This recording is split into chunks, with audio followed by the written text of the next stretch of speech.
Ok, ¿me confirman si se llega a ver bien la pantalla?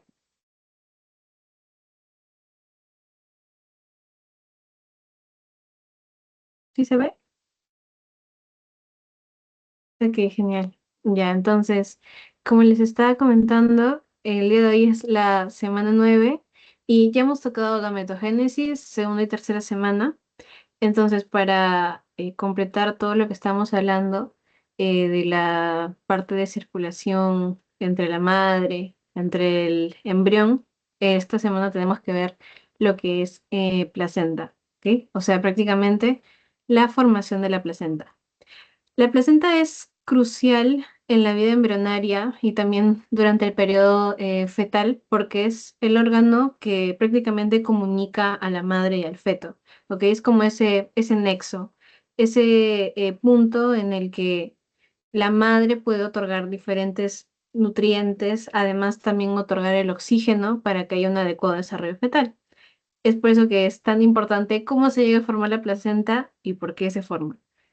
Y ya, para que recuerden un poquito, siempre tienen que hacer su review de primera semana de lo que hemos visto segunda, tercera semana para que se ubiquen. Entonces, la primera semana ya lo saben bien que se forma el cigoto, ¿ok? Después de la unión de los pronúcleos tanto del padre como de la madre.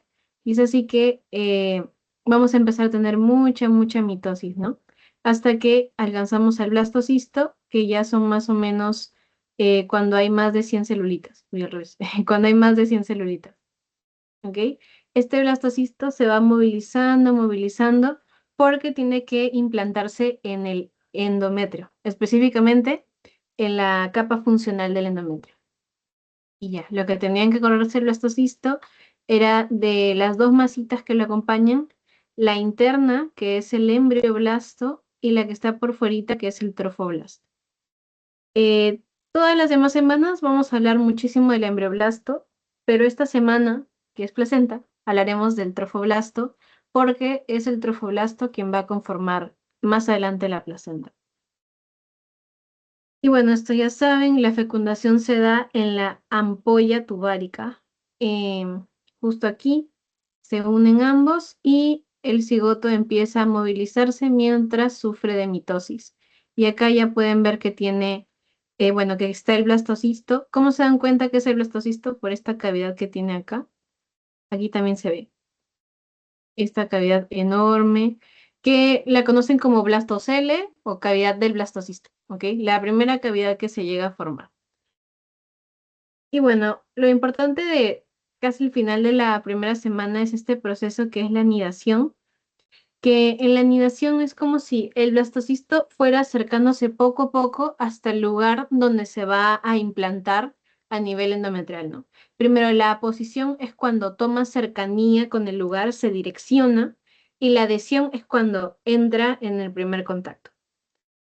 Y ya, para que no se olviden, capa funcional del endometrio.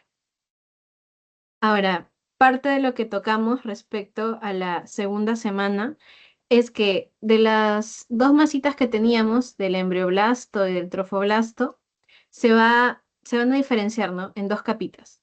Una que va a ser el epiblasto, que es una capa mucho más gruesa, que es justo esta de aquí, que está como de azulito, y la otra que es el hipoblasto, a la cual se le conoce como el techo, ¿ok?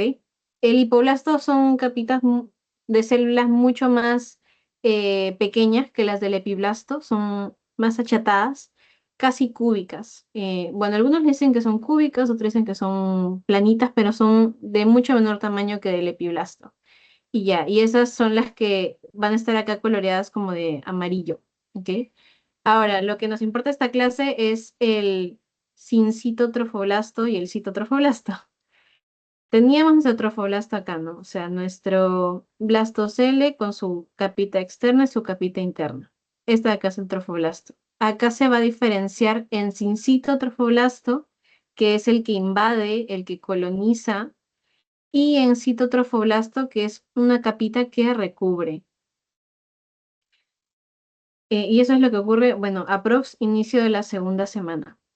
Ahora, a medida que va avanzando el crecimiento del sincitotrofoblasto, el que está aquí de verde oscuro, es que se forman estas especies de vacuolas que llegan a formar como la apariencia de pequeñas lagunas, ¿no? A medida que se va, eh, por así decirlo, implantando a mayor profundidad el blastocisto en el endometrio. Entonces, como van creciendo estas celulitas, pues se forman estas lagunas y a eso es lo que conocemos como la etapa lacunar. Una cosa que es muy importante que les mencionan en su teoría es algo respecto al cincito trofoblasto. Además de tener una función eh, proliferativa, el cincito trofoblasto también está directamente relacionada a esta hormona de aquí, que es la hormona de gonadotropina coriónica humana. O sea, esta hormona es una hormona pro embarazo y va a ayudar a que todo lo que está en el sitio de la implantación, o sea, prácticamente que todo el endometrio se modifique para poder beneficiar a este blastocisto, ¿ok? Entonces, esta hormona es crucial durante el embarazo. Y ya, ¿y para qué sirve esto? Pues prácticamente durante esta etapa, si se dan cuenta, todavía no hay una placenta que se encargue de nutrir al blastocisto, ¿ok? Entonces, en esta etapa, el que está predominando es el cuerpo lúteo, que no sé si se acuerdan de él, que lo vimos en la fase ovárica. Entonces, el cuerpo lúteo va a cumplir esa función de tratar de apoyar a dar todo el soporte hormonal entre la semana 3 hasta la semana 8. O sea, hasta que ya se pueda conformar por completo lo que es la placenta, ¿ok? Es por eso que es tan importante la gonadotropina coriónica humana, porque si no está esta hormonita de acá, pues tampoco va a haber cuerpo lúteo. Y si no hay cuerpo lúteo, ya saben que menstruación, ¿ok? Cae todo, prácticamente. Y ya, esa es la importancia también del cincito trofoblasto. Y bueno, si tenemos presencia de gonadotropina crónica humana, como les digo, se modifica el endometrio y ese proceso de modificación endometrial en el cual se va a adaptar todo el tejido para satisfacer las necesidades del blastocisto, se le conoce como desidualización. Y aquí tienen la imagen para que se den cuenta, ¿ok? El endometrio es sometido a la influencia de hormonas, de estrógeno, de progesterona, y eso va a hacer que cambie y se forme la decidua. La decidua no es nada más que endometrio altamente modificado y altamente especializado para la gestación. Y ya, bueno, aquí tienen una imagen para que comparen. Este es el endometrio en fase secretora. Ya saben que en la fase secretora está ahí el cuerpo lúteo, ¿ok? Y predomina la progesterona, que progesterona, progestágeno, prácticamente su propio nombre lo dice, está a favor de o colabora con la gestación. Entonces aquí tenemos nuestras glandulitas que están súper, súper tortuosas, pero gracias a la desidualización, pues estas glandulitas empiezan a modificarse, ¿no? Se especializan y ya, y todo el endometrio se modifica, ¿ok? Gracias a qué? A que como está el cincito trofoblasto, hay una gran cantidad de gonadotropina coriónica humana. Entonces, quiero que entiendan la cadena, ¿ok? Tenemos el cincito trofoblasto. Entonces, este cincito trofoblasto lo que va a hacer es aumentar esta hormona, ¿no? La gonadotropina coriónica humana. Entonces, al estar la gonadotropina coriónica humana, va a actuar en el cuerpo lúteo. ¿Y qué va a hacer el cuerpo lúteo? Va a aumentar la liberación de estas hormonas. Entonces, gracias a eso es que vamos a tener el proceso de desidualización, o sea, que el endometrio se especialice, que se modifique, ¿ok? Esa es como la cadenita de sucesos.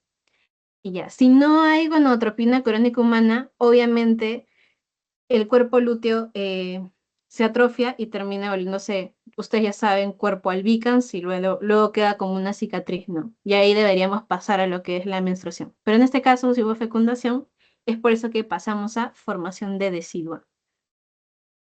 Y ya, ¿por qué es tan importante la decidua? Porque hay diferentes tipos de decidua a medida que va avanzando la gestación, ¿ok? Tres tipos en total. La decidua basal, la capsular y la decidua parietal. La decidua basal es el endometrio que estuvo primerito en contacto con el trofoblasto. O sea, en la zona en la que estaba siendo invadido. Esperen, les voy a mostrar la imagen. Ya. Esta zonita de acá que ustedes ven, que es la primera en ser invadida en todo el endometrio, eso es lo que va a formar la decidua basal. Y acá se los pinté como de amarillito para que se den cuenta. Esta es la primera zona que fue invadida. Lo que conocíamos antes como el polo embrionario, o sea, el polo que llega primero, eso de ahí es lo que va a conformar la decidua basal, todo el endometrio que esté cerca a esa zona. Luego está la decidua capsular. La decidua capsular está aquí marcadita como de celestito y es la que está envolviendo todo el saco gestacional. Luego tenemos a la decidua parietal, que ya es todo el resto de la cavidad uterina. ¿Sí? Todo el resto del útero constituye la decidua parietal. Y ya. Es de bastante importancia la decidua basal porque es el punto de conexión entre el- la sangre materna y también la sangre fetal. Ahí es donde ocurre el intercambio, a nivel de decidua basal, y ya más adelante lo vamos a ver cuando vean un poquito más de la circulación. Pero eso, chicos, es el proceso de desidualización. ¿Tienen alguna pregunta acá en lo de decidua?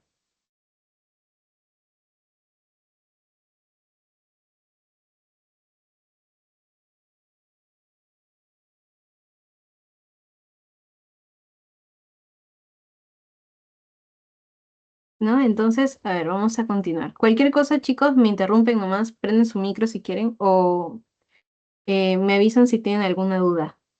¿Ok? Ya. De ahí estábamos viendo la clase pasada lo que eran los sinusoides maternos, ¿no? ¿Ok? Que son estos vasitos que están, bueno, estos capilares que están altamente especializados en realizar intercambio, porque son discontinuos, entonces facilitan el recambio entre diferentes proteínas, ¿ok? A nivel de los tejidos. Y acá vamos a tener a nivel uterino lo que son los sinusoides maternos, que como se dan cuenta, interactúan con el sincito trofoblasto. Y ya, ese es el primer punto de conexión entre sangre materna y entre lo que es el blastocisto, ¿ok? ¿Por qué es tan importante? Porque gracias a esta conexión es que se forma todo lo que es la circulación uteroplacentaria, que de acuerdo a su teoría es que a veces ponen día 13, día 14, entonces de acuerdo al libro, les abro el intervalo entre el día 11 al día 14 que comienza la circulación útero-placentaria, gracias a que al contacto del sincito trofoblasto, del citotrofoblasto y de los capilares, ¿ok?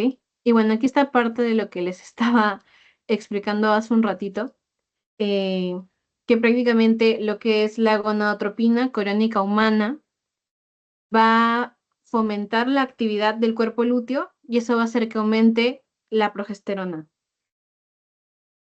Entonces, esta progesterona va a permitir que el endometrio siga teniendo las condiciones adecuadas para que pueda continuar esta implantación.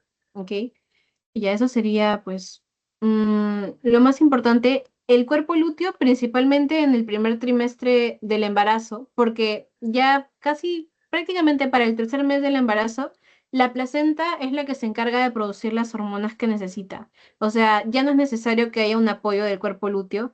Es por eso que el cuerpo lúteo pues, se llega a degenerar una vez que aparece la placenta, porque apenas está la placenta es la que se encarga de la ayuda inmunológica, soporte nutricional, del soporte hormonal. Es por eso que ya no es necesario el cuerpo lúteo. Pero aquí que recién estamos comenzando, al menos en lo que es, por ejemplo, el primer mes, ahí sí es necesario lo que es el cuerpo lúteo. Y ya, aquí tienen la imagen de más o menos cómo está ocurriendo la infiltración y para que se den cuenta que las glandulitas pues están interactuando y eso es lo que está ocurriendo en la circulación útero-placentaria. Y la imagen, esta imagen de aquí es una vellosidad primaria. ¿Cómo saben que ha comenzado esta circulación? Porque el citotrofoblasto, que es el que está justo aquí, está comenzando a infiltrarse en el sincitotrofoblasto. Entonces ya hay una proliferación tal del citotrofoblasto que se llega a formar esto, ¿no? Lo que son las vellosidades primarias. Y aquí la imagen que vimos la semana pasada de cómo iban evolucionando las vellosidades, lo que les acabo de decir, aumenta el citotrofoblasto, este acá en esta imagen está de rosadito, aumenta el citotrofoblasto, aquí está de verdecito claro, y va prácticamente penetrar a lo que es el sincitotrofoblasto. Entonces, eso constituye una vellosidad primaria, aprox entre el día 12, día 14. Luego, las vellosidades secundarias, ¿qué ocurrió? Además de tener citotrofoblasto, sincitotrofoblasto, vamos a tener mesodermo. Entonces, esa es una vellosidad secundaria. ¿Por qué es importante que haya mesodermo? Porque, no sé si se acuerda un poquito de la clase pasada, del mesodermo parte todo lo que es cardiovascular, incluidos los vasitos. Entonces, por eso es esencial que haya mesodermo. Y eso es aprox día 15, día 20. Seguimos con las vellosidades terciarias. Y aquí es ya cuando tienen citotrofoblasto, sincitotrofoblasto, mesodermo y capilares. Eso ocurre aprox final de la tercera semana, día 20, día 21. Y aquí tienen pues otro punto de vista, pero es prácticamente lo mismo. Esta de aquí sería una vellosidad primaria. Tienen cito más sincito. Esta de acá es una vellosidad de tipo secundaria. Tienen cito, sincito y mesodermo. Y esta de acá que ya tiene capilares, pues ya es una vellosidad terciaria.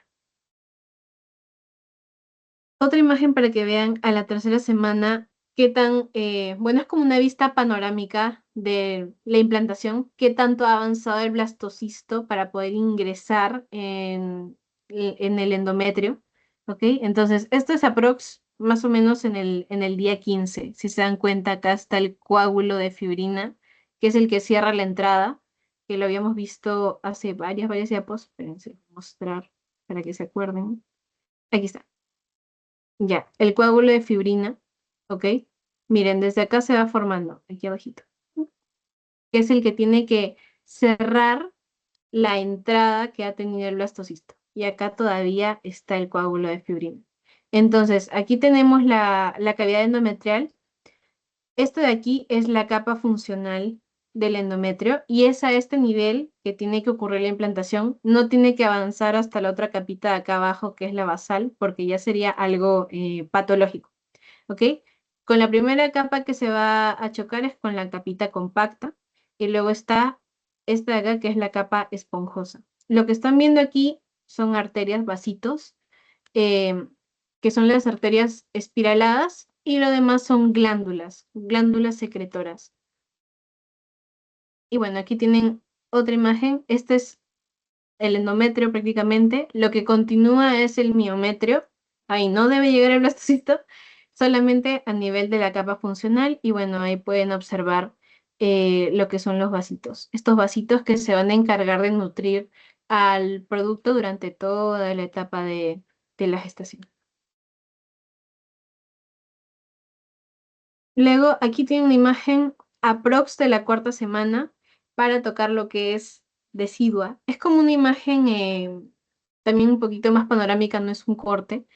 Lo que está cubriendo todo el saquito gestacional, pues ya saben que es la decidua capsular y la decidua parietal es el resto de la cavidad uterina, ¿ok? Si estuvieran viendo exactamente el punto en el cual se ha implantado el blastocisto, entonces eso ya sería pues la decidua basal. Y ya. ¿Qué más? Ah, el lugar de la implantación. Esto me vino en mi examen. Lugar de la implantación típico. Normalmente es a nivel uterino. Como están viendo acá en la imagen, es como si hubieran cortado el útero justo por la mitad para que vean toda la parte ventral. Entonces, ¿dónde se va a implantar? A nivel de la pared posterior uterina, justo en la línea media. ¿Ok? en la pared posterior. Eso es lo ideal. Y aquí hay una imagen para que vean cómo es el proceso de evolución. Algo que quiero que sepan desde ahorita. A esta zona donde está el contacto, donde fue que ocurrió la implantación, o sea, la decidua basal, por la parte del producto se le va a conocer como el corion frondoso. Y aquí está la palabrita en esta diapositiva. Corion frondoso. ¿Ok? ¿Por qué? ¿Por qué se le conoce así? Porque en esa zona hay una gran cantidad de vellosidades, o sea, de estas vellosidades de las que estábamos conversando hace un ratito, que están conformadas por cito, por sincito, por capilares, por mesodermo. En esa zona donde ocurrió la implantación, donde está la decidua basal, hay una gran cantidad de vellosidades. Es por eso que a este contacto con el trofoblasto, a esta zona, la vamos a conocer como el corion frondoso, ¿ok? Entonces es el corion frondoso que interactúa con la decidua basal. Corion frondoso es por el lado del producto, decidua basal es por el lado de la placenta. El lado de, bueno, no el lado de la placenta, por el lado de la madre, por el lado del endometrio. Ahorita me van a entender mejor. Y ya, aquí tienen otra imagen a medida de cómo va evolucionando. Esta es la 12ª semana. Acá ven la decidua capsular que está cubriendo todo el saquito. El resto, pues ya saben que es la decidua parietal. Y acá donde está ocurriendo la interacción por la parte del producto, o sea, en este caso, por la parte de, aquí ya sería feto, por parte del feto, el corion frondoso, bueno, aquí le han puesto corion velloso, pero lo mismo. Y por el lado de la madre, la decidua basal. ¿Ok? Entonces, corion frondoso es por el lado del producto, decidua basal por el lado de la madre. Ya, aquí hay otra imagen, estas ya son las 20 semanas. Aquí pueden ver la parte en la que está interactuando, en este caso el feto, eso vendría a ser el corion frondoso o corion velloso, y el endometrio que está en esa zona, que se le va a llamar como decidua basal. ¿Ok? Aquí para las 20 semanas, a esta interacción de aquí, a esta zonita, ya la conocemos como lo que va a constituir la placenta. Y ya, ¿qué más les puedo mencionar por acá? Ah, ya. ¿Se acuerdan que hablábamos de dos polos? Pero tengo que regresar para que puedan comprenderlo mejor porque de ahí se olvidó. Ya, hablábamos de dos polos la clase pasada, son varias cositas, yo sé. El primer polito que entraba, o sea, donde más adelante se forma el corion frondoso, es el polo embrionario. No sé si se acuerdan de eso. El polo embrionario. Pero al otro ladito, a este lado de acá, que es el último lado que va a llegar, se le conocía como el polo abembrionario, ¿ok? Que es el último en poder implantarse, por así decirlo. Entonces, más adelante, a medida que va creciendo el producto, a este ladito, en el polo embrionario, el primero en llegar es donde se forma el corion velloso. ¿Por qué? Porque hay, como les dije, gran cantidad de vellosidades. Sin embargo, en este lado de acá, que fue el último en llegar a implantarse, hay muy poquitas vellosidades, por no decir casi ninguna. Es por eso que se le conoce como corion liso o como corion calvo, ¿ok? A esta zona de acá. Y aquí pueden verlo también, aquí lo menciono, corion liso. En unas diapos hay una línea de tiempo para que se me ubique mejor, pero se los voy mencionando desde ahorita, ¿ok? Y aquí ya tenemos pues prácticamente casi todo constituido. Ya estas son bueno, la semana número 22. Ya saben, el endometrio que está en contacto, decidua, y por la parte del producto, en este caso por la parte del feto, la primera zonita en implantarse, que es el corion velloso, ¿sí? Esta carita de acá. Y ya, aquí la línea de tiempo para que se acuerden de todo en orden, porque no hay mejor manera de verlo que así. Miren, para el final de la semana 3 ya tenemos supuestamente constituida todo lo que es la circulación, ¿no? Útero-placentaria. ¿Por qué? Porque ya hay vellosidades. Entonces, las vellosidades, las más importantes, el punto tope de evolución de la vellosidad es la vellosidad terciaria. ¿Qué la va a conformar? Pues ya saben, sincito, cito, mesodermo y capilares. ¿Ok? ¿Dónde se van a empezar a formar más las vellosidades terciarias? Por lo que es el polo embrionario. O sea, el primer polo en ingresar, ¿no? El primer polito en llegar a ingresar al, aquí está, el primer polito en llegar a ingresar al endometrio, o sea, este polito de acá, el primero que llega, ¿ok? Luego, continuamos el inicio del segundo mes aprox. Acá están los polos. En el polo embrionario, que es el primer polo en llegar, se los voy a dibujar acá mejor, ya. El primer polo en llegar se forma lo que es el corión frondoso. O sea, hay muchas, muchas vellosidades. Mientras que en el otro polo, que es el polo embrionario, hay muy poquitas vellosidades. ¿Ok? Entonces, al polo embrionario lo vamos a conocer como el corión frondoso, mientras que al ave embrionario, como tiene tan poquitas, como corión liso. Luego, para el tercer mes, se forma lo que es la membrana corioamniótica. No se preocupen por eso. Tengo una imagen más adelante para que la vean. Así que. Y una cosa peculiar que ocurre terminando el mes 3, ¿se acuerdan que teníamos tres deciduas? La decidua parietal, que es toda la cavidad prácticamente endometrial. Teníamos la decidua que estaba en contacto, la decidua basal, y teníamos la decidua capsular, que era la que cubría todo el saquito. Ya, lo que ocurre al final del tercer mes es que se pierde la decidua capsular. ¿Por qué? Porque el producto aumenta tanto su tamaño que esta capita pues va desapareciendo poco a poco. Y es algo normal, es algo fisiológico. Y ya, desaparece. ¿Y cómo es que se forma la membrana corioamniótica? Porque va a haber prácticamente una fusión entre el corión liso, que era el polito abembrionario, el corión liso, y también entre parte de lo que es la decidua, ¿ok? Bueno, no la decidua capsular, sino la decidua parietal. No se preocupen por eso, ya les dije, más adelante hay una imagen para que lo vean y por ahí ya se ubiquen un poquito mejor. Luego, en el cuarto mes, ya tenemos bien definidos los dos componentes que les estaba mencionando. Por parte del producto, lo que era el corión frondoso, ahí lo pueden ver, de rosado clarito. Y por parte de la cara materna, lo que es la decidua basal, que es, ya saben que la decidua no es nada más y nada menos que endometrio altamente especializado para la gestación. Entonces aquí tenemos interacción que materna e interacción fetal. ¿Ok? Y es así como poco a poco esta decidua, la decidua basal, va a ir penetrando en pequeños espacios donde están las vellosidades. Es por eso que se empiezan a formar como tabiques. O sea, la decidua va tratando de, por así decirlo, inmiscuirse en la zona de las vellosidades.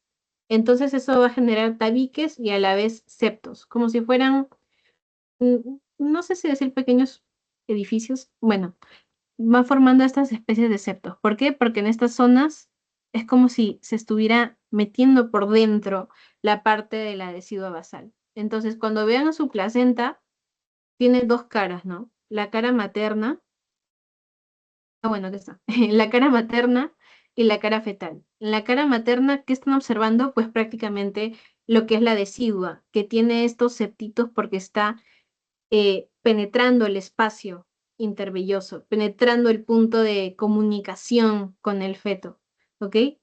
Y a estos, pues, pelotitas que se forman, estos microedificios que se forman debido a eso, los vamos a conocer como cotiledones.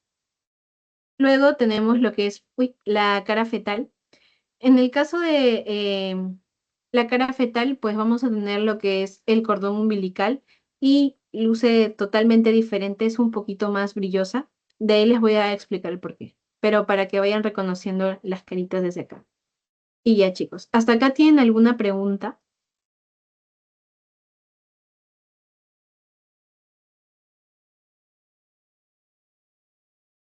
¿O todo ok? ¿O más o menos? ¿Algo que quieran que les vuelva a explicar?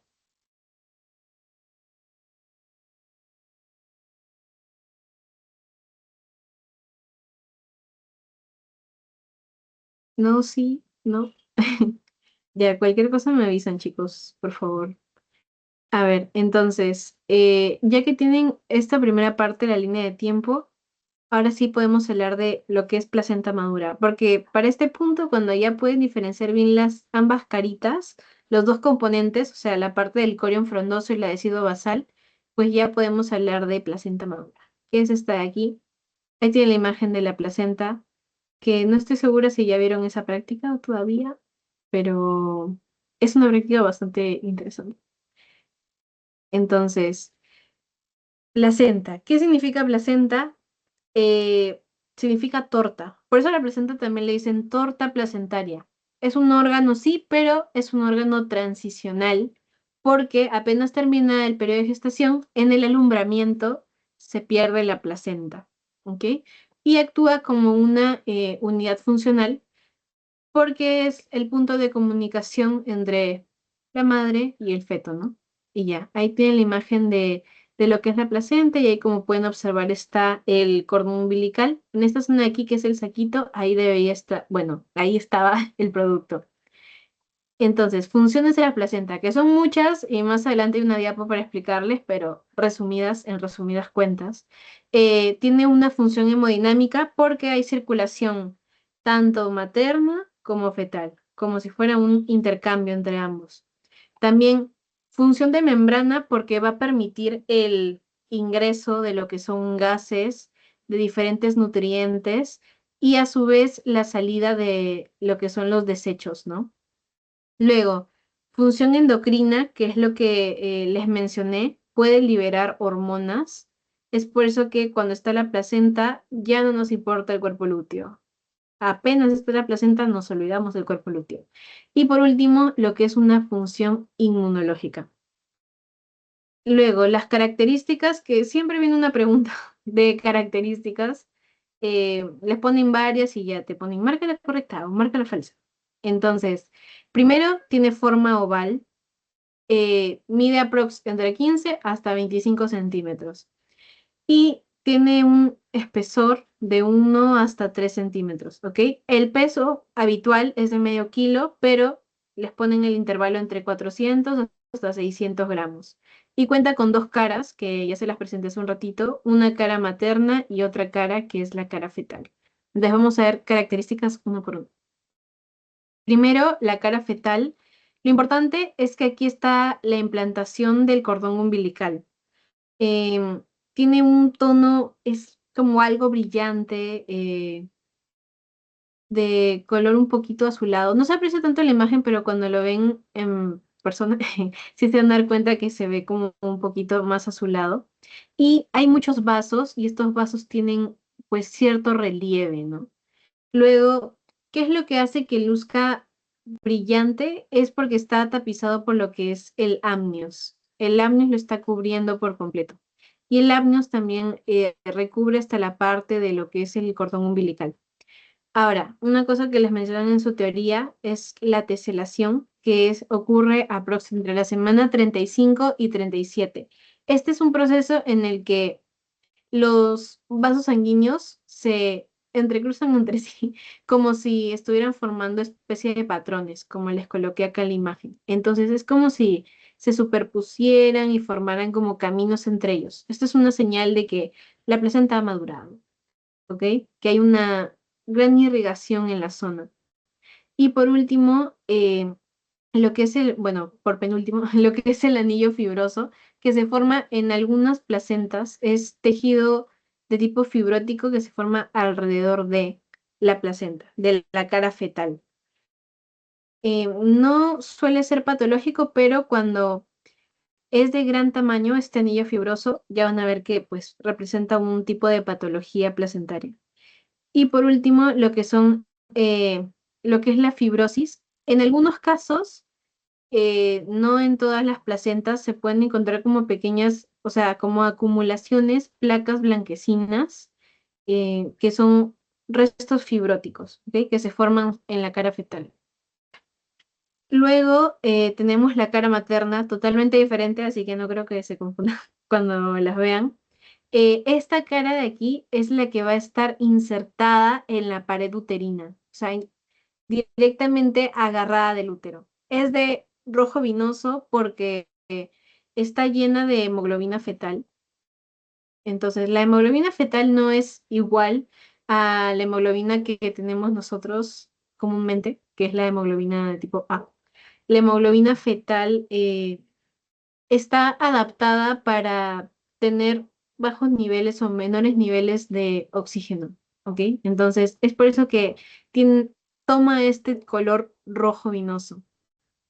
Y ya, ahí pueden ver lo que son los cotiledones y los espacios intercotiledóneos que se forman entre ellos. Luego, bueno, además de mirar el útero, color rojo vinoso, ya, tiene la apariencia de que está empedrado pues por la presencia de estos cotiledones que ya saben que son aprox entre 10 a 20. Cuando ocurre el alumbramiento y cae la placenta, se tienen que contar los cotiledones, porque si queda tan solo uno de ellos, acuérdense que están agarrados al útero, pueden producir una hemorragia grave en la madre que puede conllevar a la muerte. Es por eso que uno tiene que asegurarse de que salga completa la placenta. Y ya, los surquitos que ya les mencioné, y esto de aquí, la capa de Nita Butch, que me vino en mi examen. No sé si les vendrá a ustedes también, pero por si acaso se los menciono. La capa de Nita Butch es una capita que le da como esa apariencia también brillosa a la cara materna, que esta capa lo que va a hacer es evitar que el trofoblasto aumente tanto su capacidad invasiva que llegue a penetrar más allá del endometrio. ¿Sí? Entonces, esta capa, pues prácticamente evita que la placenta llegue a adherirse hasta el miometrio. ¿Por qué? Porque si se adhiere hasta el miometrio, va a ser muy difícil que se desprenda. Entonces, también puede provocar hemorragia materna y muerte. Y ya, esta capita de Nitabuch recubre toda esta zona, a todo el trofoblasto, y va a evitar que ocurra eso. Por eso les puse ahí, previene patologías. Luego el cordón umbilical, que es el que está en la carita fetal, lo normal es que mide entre 30 a 60 centímetros y en este caso hay una peculiaridad que es que este va a contar con dos arterias y una venita. Normalmente cuando hablamos de vasos, pues ustedes siempre piensan, ¿no? Una arteria y sus dos venas satélite. En este caso es a la inversa. Y las que van a transportar dióxido de carbono son las arterias y la que transporta sangre oxigenada es la venita. Entonces, acuérdense, 30 60 centímetros, aprox tiene 1 hasta 2 centímetros de diámetro y hay dos tipos de inserción. Cuando leemos en la cara fetal, lo habitual es que tenga inserción central, pero también puede ser excéntrico. Acá les coloqué mi lindo dibujo para que me entiendan. Central, excéntrico es cuando está fuera de, ¿ok? Y ya, y esta es su estructura. De aquí se los voy a explicar mejor, pero tenemos el amnios, que es el que está recubriendo todo el cordón, que acuérdense que el amnios también recubre toda la cara fetal, por eso recubre el cordón por completo. Em, las dos arterias y una vena que les mencioné, y esto que está acá, donde está suspendido todo, se le conoce como gelatina de Wharton. Y ahí tienen un ultrazoom para que no se olviden de esa carita de preocupación. El amnios, que es el que está rodeando, sus dos arterias con dióxido de carbono y su venita, que es la que va a transportar oxígeno. O sea, ya saben, al inverso. Y ya, ahí para que lo vean mejor. Ustedes ya son capos en esto, entonces yo sé que pueden ver la diferencia entre arteria y vena. Las arterias son un poquito más musculares, en este caso menor lumen, y las venitas pues tienen una mayor distensibilidad y tienen un lumen mayor. Y bueno, lo que les dije acá, que les había prometido, la membrana coreoamniótica, que les iba a mostrar una imagen de, aquí está la imagen, para que se den cuenta el contacto. Esta capita que ven acá arriba es el amnios y esta de acá abajo es el corium. Entonces, la relación entre estas dos membranas es lo que va a formar la membrana coreamniótica, ¿ok? Las dos membranas se fusionan y es así como se forman. Y ya, el corium, ¿cuál corium? No me vayan a decir frondoso, es el corium liso del polo abembrionario, eso no se vayan a olvidar. Y ya, ese es el que va a constituir la membrana coreamniótica. ¿Ok? Se llega a fusionar con el amnios y ya. Prácticamente en esta membranita de aquí, inicialmente se llega a desarrollar lo que es el embrión y después lo que es el feto. Y bueno, el amnios que, bueno, recubre prácticamente todo lo que está del lado fetal, ¿no? De la cara fetal, como les mencioné. Es una membranita y como le están viendo es transparente, delgada, traslúcida y su característica es que es avascular. No hay vasitos en nuestro amnios. Ya, mientras que, bueno, el corion liso, como lo están observando aquí, a diferencia del amnios, es una capita un poquito más gruesa, tiene más vascularización, ¿ok? Y va a estar más cercana a lo que es el lado materno. Esas son las principales diferencias de estas dos, pero como se fusionan, pues forman lo que es la membrana coreoamniótica, ¿ok? Entonces, amnios, delgada, avascular, traslúcida, el corium más gruesita, vascularizada y del lado materno. Ahora, la anatomía placentaria, este es un corte de la placenta. ¿Por qué tienen que saber eso? Para que vean el punto de interacción. Tenemos lo que es la placa coriónica, o sea, nada más que eh, el corión, ¿no? O sea, lo que antes era el trofoblasto. Y está del lado de la cara fetal y tiene epitelio amniótico. Ya saben que de todo lo que es lado fetal está el amnios, ¿ok? Luego, el espacio intervelloso, que es este que está de rojito. Aquí, ¿qué va a ocurrir? No sé si vieron las otras imágenes que como que se dibujaban como unas interdigitaciones entre el lado materno y el lado fetal. Ya, el espacio intervelloso es donde interactúa el corion frondoso y la decidua basal, ¿ok? Ahí es donde entran justo en contacto. Entonces, ¿qué vamos a encontrar?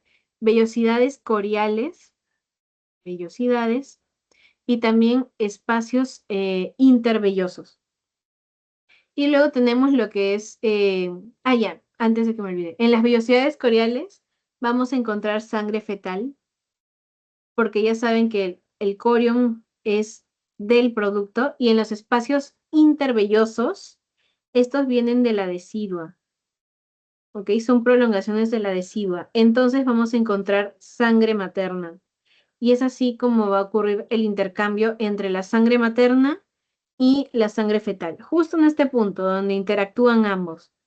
Y luego tenemos lo que es pues la placa basal, que ya viene a ser la capa materna, y ahí encontramos la capa de Nitabuch, que esta capita de Nitabuch es la que va a evitar que aumente el tamaño del trofoblasto y penetre más de donde debe, ¿ok? Y ahí está pues lo que es la decidua, que no es más que endometrio especializado. Ahora, ya hemos visto lo normal de placenta, patología placentaria. Puede ser por varias cosas. De acuerdo a las características que les mencioné, puede ser por varias cosas. Miren, primero vamos con patologías menores.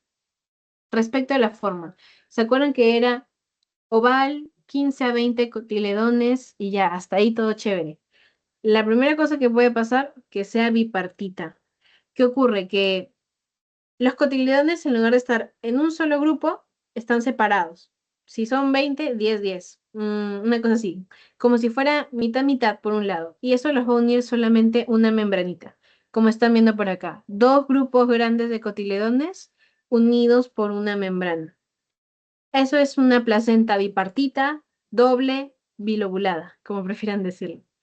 Luego tenemos el lóbulo accesorio, también conocida como placenta subpartita. ¿Qué ocurre? Si teníamos 20 cotiledones en total, en este caso, aquí tendremos en un solo grupo 18 y acá 2, por ejemplo. O acá 19 y acá 1. ¿Ok? Es un cotiledón rebelde que no está unido al resto de. ¿Ok? Solamente porque van a estar conectados por un vasito.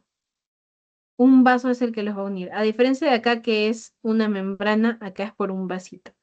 Y ya, ¿cuál es el problema? Que al momento del alumbramiento puede ser que este cotiledón se quede enganchado y pueda generar una hemorragia. Luego la placenta membranácea o placenta difusa, cualquiera de los dos nombres les pueden poner en el examen. ¿Qué ocurre con esta placenta? Es de gran tamaño, pero es muy poco funcional, porque acuérdense que la placenta pues, debe tener un grosor de más o menos uno, de 3, pero esta placenta es demasiado delgada a pesar de su gran superficie. ¿Y qué va a ocurrir? Como es tan delgada, a medida que crezca el producto, está la posibilidad de que se desprenda. Entonces eso va a generar pues la muerte del producto, ¿no? Y ya, aquí la pueden observar delgadita con una gran superficie, mucho mayor tamaño a lo habitual, pero muy delgadita. Luego, la placenta marginata, ¿se acuerdan que les mencioné que a veces podía presentarse un anillo fibroso alrededor de lo que era la carita fetal? Esa es la placenta, bueno, cuando es patológico, esa es la placenta marginata. Se forma todo este borde aquí de amarillito, que es un borde fibroso. Y ya, cuando respeta ciertamente el espacio de la cara fetal, se le conoce como marginata. Sin embargo, cuando este anillo no está respetando la cara fetal, está demasiado cerca de lo que es el cordón umbilical, ahí se le va a conocer como placenta circunvalata. ¿Ok? Y aquí tienen las imágenes para que vean el anillito. Miren, eh, ahí está el anillito fibroso. Este de aquí sería, pues como está un poquito más alejado, una marginata, y esta que está ya prácticamente en toda la carita fetal, muy cerca del cordón umbilical, una placenta circunvalata. Obviamente, la marginata tiene mucho mejor pronóstico que la circunvalata, ¿no? Este es un casito un poquito más grave. Luego, siguiendo con patología menor, se considera patología menor a lo que es la placenta gemelar. Entonces, para eso tienen que diferenciar los dos tipos de gemelos que hay, ¿no? Los gemelos disigóticos, que son gemelos fraternos, mejor conocidos como mellizos, y los gemelos monocigóticos, que son los gemelos idénticos, que, bueno, sí, a eso sí les decimos gemelos, ¿no? ¿Ok? Entonces, voy a explicarles primero los gemelos idénticos. A ver, nos remontamos desde lo que era la fecundación, ¿ok? Como están viendo acá en la imagen.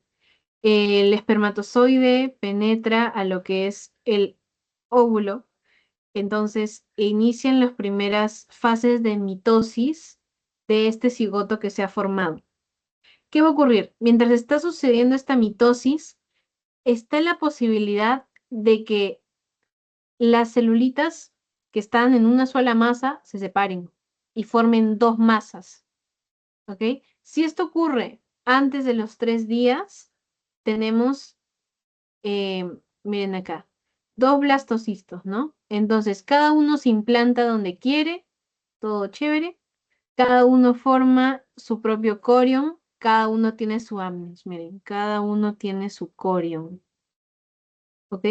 Entonces, esos son gemelos monocigóticos que se separaron antes del día 3. Como hay dos blastocistos, cada uno se implanta. Puede ser en un lugar diferente a nivel de la cavidad uterina. Entonces, cada uno va a formar su corion, cada uno tiene su amnios y tienen muy buen pronóstico.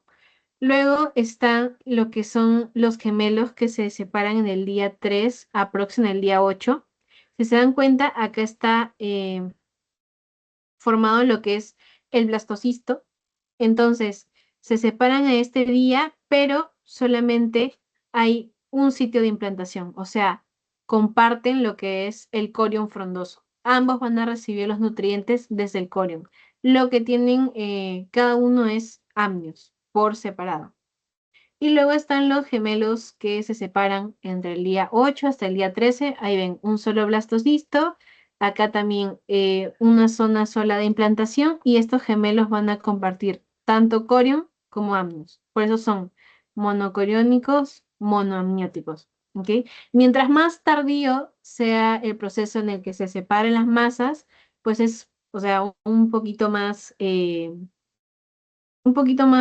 complicado, por así decirlo. La expectativa de que haya problemas es un poco mayor que cuando ocurre en menores días, ¿no? Y ya. ¿Qué sucede si la separación ocurre por después del día 13, o sea, más allá de la segunda semana? ¿Qué ocurre en la segunda semana? Eh, Como saben, ahí teníamos nuestro embrión bilaminar y es ahí donde empieza la migración celular para formar las tres capitas, ¿no? Las tres capitas que son el embrioblasto, bueno, en la tercera semana, el embrioblasto. Las tres capitas que son el mesodermo, el endodermo, el ectodermo.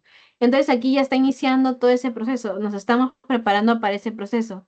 Si los gemelos se dividen más adelante, cuando ya está ocurriendo todo esto, cuando ya estamos partiendo con la organogénesis, está la posibilidad de que compartan ciertas estructuras, que compartan ciertos órganos.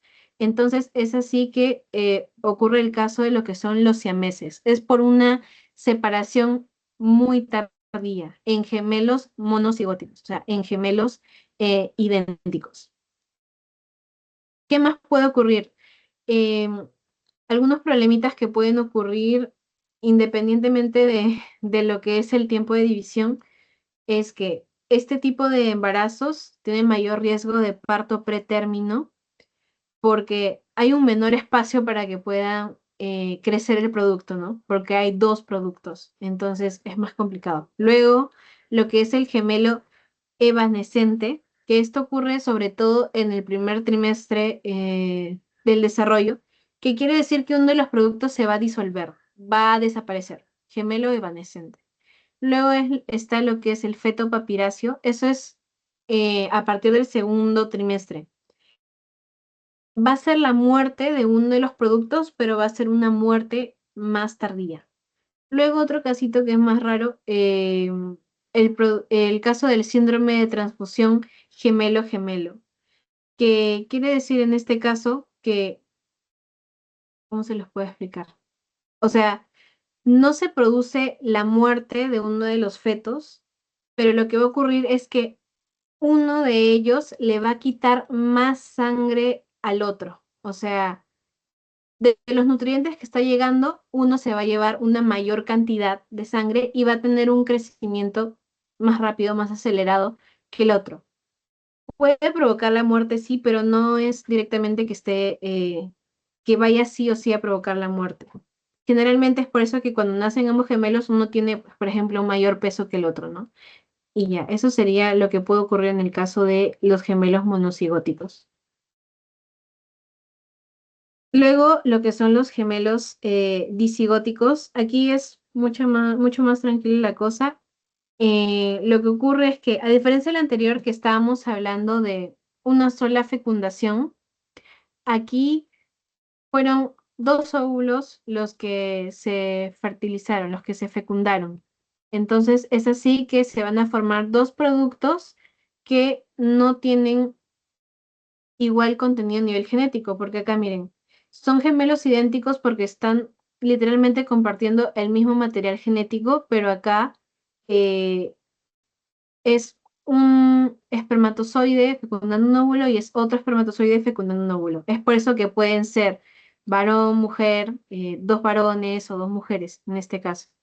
Entonces, ¿qué puede ocurrir acá? En este caso, la implantación. Lo más típico es que se implanten por separado, cada uno en una zona del endometrio. Es así que cada uno forma pues lo que es su corium frondoso. Entonces tenemos gemelos diamnióticos, dos amnios, y dicoriónicos, dos coriums, ¿no? Pero también puede ocurrir que lleguen a implantarse justo en el mismo lugar. Entonces ambos van a compartir lo que es el corium frondoso. ¿Ok? Y ahí sí serían diamnióticos monocoriónicos. Esos son los gemelos disigóticos. La mayoría de complicaciones, como pueden ver, es en los gemelos monocigóticos. ¿Ok? Dependiendo de el día de su separación y esto que les mencioné de gemelo evanescente, del feto papiráceo. Aquí tienen imágenes para que vean. Miren, esta es una placenta gemelar y esto de aquí es el feto papiráceo. Es la muerte más tardía y ocurre una reabsorción parcial, aprox en lo que es el segundo trimestre. ¿Ok? Si es en el primer trimestre, es evanescente. Y bueno, acá también para que vean, esta es una placenta de trillizos. Y ahí tienen los tres cordones umbilicales. Se ve bastante diferenciado. Luego, más alteraciones. Sé que son varias, chicos. Los que son de peso, lo que les había dicho, ¿no? La media es de 400 hasta 600. Entonces, si hay más de 600, que sospechamos eritoblastosis fetal, que es cuando la madre tiene un RH negativo, por ejemplo, O negativo, y el hijo tiene un RH positivo, por ejemplo, O positivo. Entonces, es como si a la madre le estuvieran colocando eh, sangre que no es de su tipo, por así decirlo, ¿ok? Si le están colocando algo que es extraño para su organismo, porque la madre no reconoce este RH, el positivo. ¿Eso qué va a hacer? Que todo el sistema inmune de la madre pues, se active y vaya a atacar al feto, ¿ok? Entonces, eso a nivel de la placenta va a aumentar el peso de la placenta hasta más de 600 gramos. Entonces, si hay una placenta mayor a 600 gramos, pues se sospecha de eritoblastosis fetal. Luego, la sífilis congénita, que la sífilis ya la hemos mencionado en otras clases, y luego lo que es la diabetes materna. Luego, si son menos de 400 gramos, primera posible causa, que sea un bebé prematuro. Después, también puede ser producido por diabetes o por preeclampsia, que preeclampsia es el proceso de diabetes gestacional. Y en el caso de la altura, que no es algo netamente asociado pues al proceso de embarazo, sino que es para compensar la alta demanda de oxígeno. Y las de cordón umbilical, que son las más fáciles de acordarse, lo que ya hablamos, la inserción anormal, cuando era eh, una inserción marginal excéntrica, que se le conoce como placenta en raqueta, porque luce algo así como si fuera una raquetita. Acá está el cordón umbilical excéntrico. Luego la velamentosa, que es cuando ya no está en la placenta, sino que está unido por una pequeña membrana. Y desde ahí parte el cordón umbilical. Las anomalías de longitud, lo que les mencioné, lo habitual es que sea de 30 hasta 60 centímetros. Entonces, puede haber alteraciones cuando es de un gran tamaño o cuando es de muy poco tamaño. Lo más típico, cuando es de gran tamaño, lo que es la formación de nudos, ¿ok? Y aquí tienen la imagen de los nudos. Los nudos verdaderos es cuando directamente, como si fuera un cordón, bueno, como si fuera un cordón, como si estuviéramos atando el cordón umbilical, forma este tipo de nudo. ¿Qué va a ocurrir? Que como disminuye el lumen de los vasos sanguíneos porque está atado, prácticamente al producto le llega menor cantidad de nutrientes, menor cantidad de oxígeno. Y luego están los nudos falsos, que es la apariencia de nudo, pero solamente es una mayor cantidad de tejido en esa zona, tejido fibroso. Ah, y está aquí casi lo olvido, los vasos. Lo más típico que puede ocurrir es que falte una arteria, ¿ok? Entonces, ya saben que deben ser dos arterias y una venita, pero a veces puede faltar una de ellas. Ahora, patologías mayores. Primero, lo que es de inserción. Lo que les había mencionado es que la placenta tiene que insertarse pues a nivel del fondo uterino, ¿no? Justo en lo que es la línea media, en la carita posterior.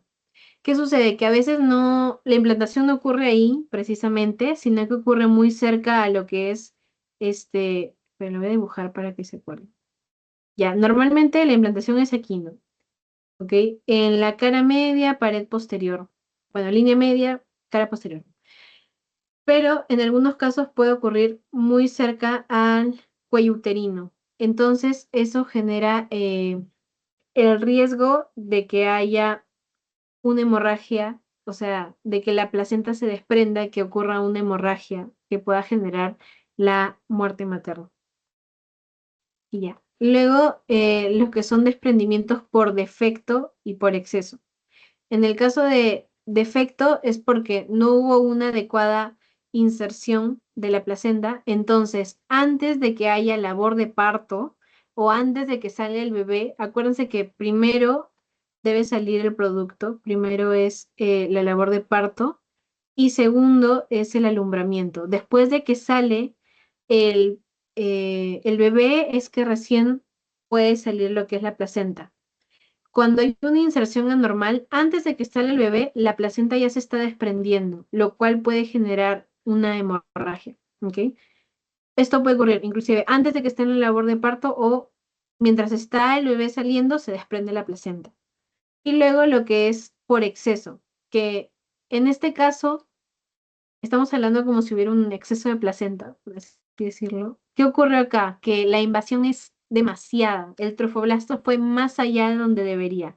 Acuérdense que solamente debe cubrir lo que es endometrio y no debe llegar más allá. ¿Ok? Cuando la placenta se excede, puede tomar tres nombres: acreta, increta y percreta. ¿Ok?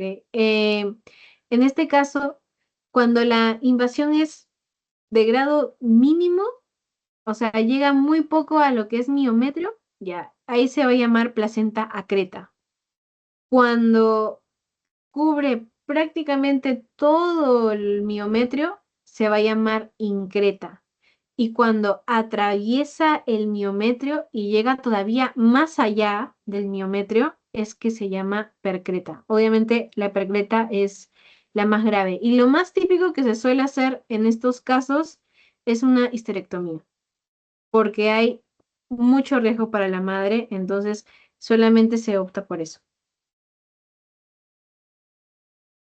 Y ya, mucho más raro, en este caso las neoplasias, la enfermedad del trofoblasto, que es una alteración, produce este tipo de embarazos que se les conoce como embarazos molares. Es como si se degeneraran las células normales del trofoblasto. Y bueno, mucho más raro en el caso de gestantes que están padeciendo de cáncer con metástasis, que se formen tumores que invadan la placenta. Eso ya es bastante extraño que ocurre. Y ya, y para cerrar la parte de fisiología de la placenta, eh, las funciones que les había mencionado, nomás para destacar cada una. Primero, intercambio gaseoso, que ya saben, en las vellosidades coriales, cuando interactúa con la sangre materna, hay difusión de oxígeno, el oxígeno ingresa y lo que sale es dióxido de carbono, de regreso a la sangre materna para que la madre lo pueda eliminar. Luego lo que es intercambio de nutrientes, porque la placenta va a aportar todo lo que requiere el producto. Por ejemplo, lo que es aminoácidos, carbohidratos, vitaminas, todo. En la parte de eliminación de desechos, eh, cualquier sustancia tóxica que sea producida por el metabolismo fetal es eliminado mediante la placenta. Y en función inmunológica, lo que son las, no sé si conocen las inmunoglobulinas, la IgG, desde la semana 12 va a llegar de la madre hacia el, bueno, hacia el feto. Esta es una especie de inmunidad pasiva. Y luego eh, la función endocrina de la placenta, que es lo que les mencioné, el motivo por el cual despedimos el cuerpo lúteo, tenemos estas cuatro hormonitas de aquí. Primero, la gonadotropina corónica humana, que esta es no netamente la placenta, sino era propia del trofoblasto al inicio para mantener al cuerpo lúteo. La placenta ya no mantiene al cuerpo lúteo, ¿ok?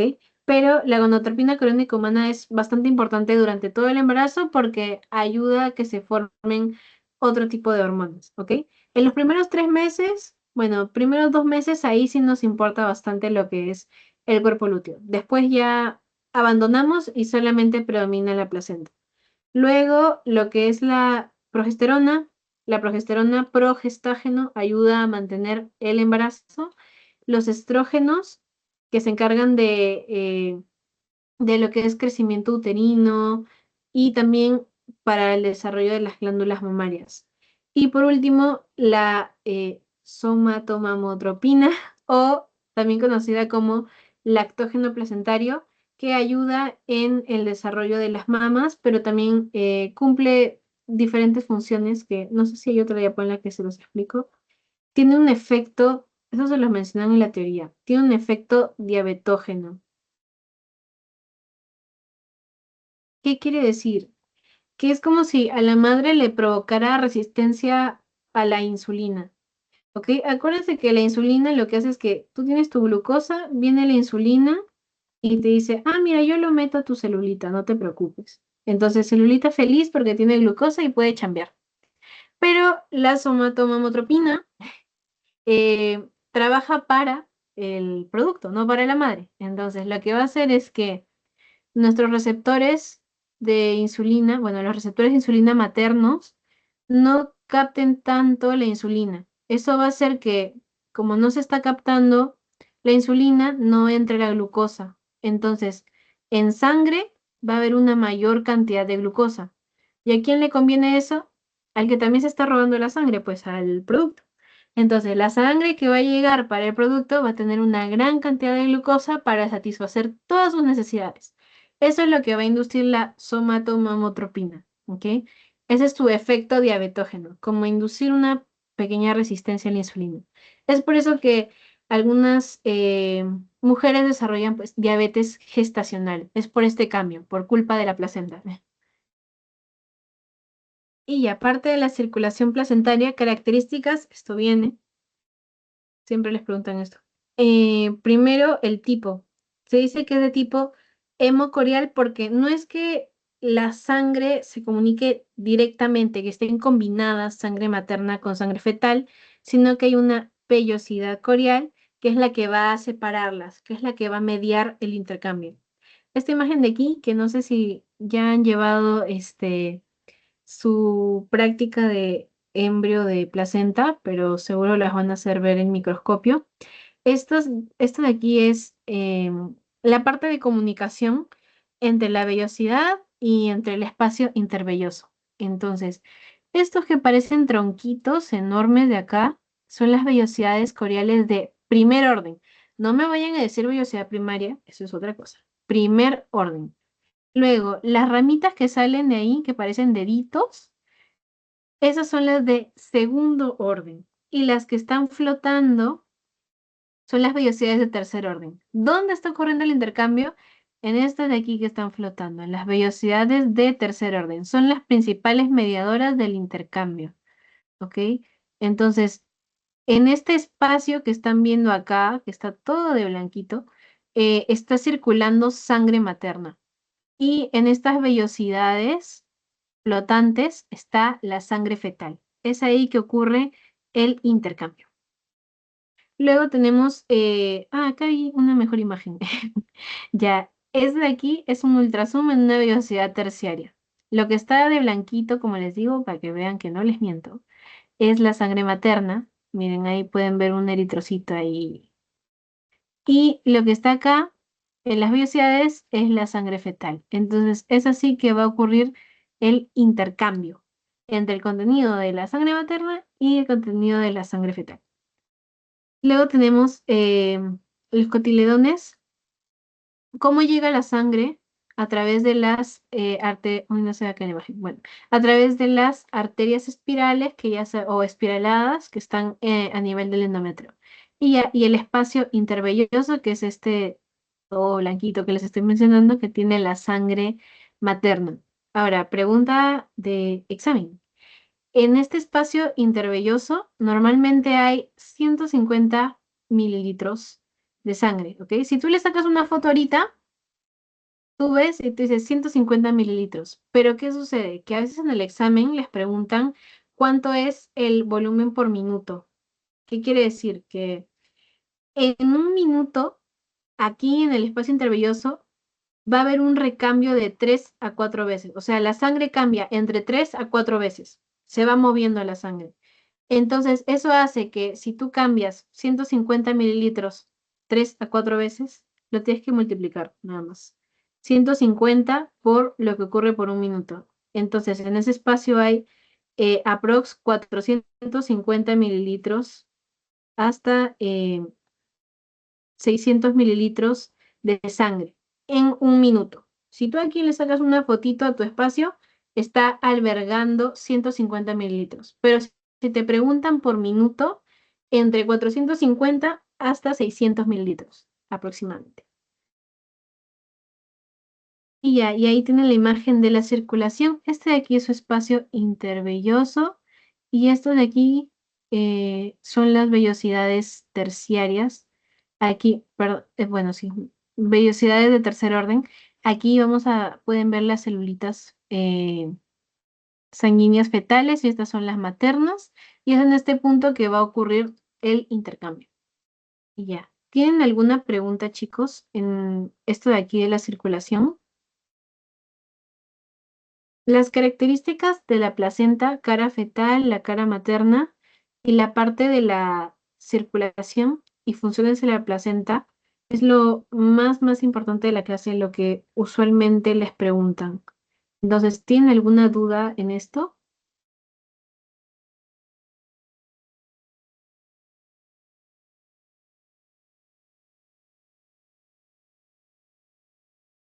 Ya, chicos. Entonces, si no tienen ninguna duda, eso sería todo por la clase de placenta. Esta es la bibliografía Langman y Moore. Chequen su Langman, ahí les explica muy bien toda la partecita de placenta. Entonces, ahorita les voy a pasar su post-test para que puedan ir a descansar.